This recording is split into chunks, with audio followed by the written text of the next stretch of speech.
আসসালামু আলাইকুম রহমতুল্লাহি প্রিয় দর্শক, দেখতে পাচ্ছেন যে এটি হচ্ছে আম, দিনাজপুরের আম।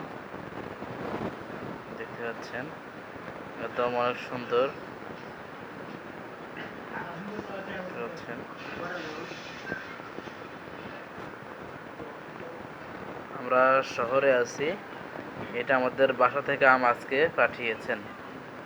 আলহামদুলিল্লাহ, অনেক সুন্দর লাগছে।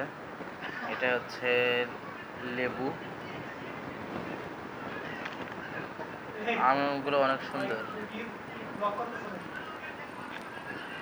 এটা হচ্ছে পেয়ারা, এগুলো হচ্ছে পেয়ারা। এগুলো হচ্ছে সাস, এগুলো আমাদের জন্য পাঠিয়েছে দিনাজপুর থেকে আসছে। দিনাজপুর আরেকটা হচ্ছে এটা বিখ্যাত চানাচুর, অন্বেষা।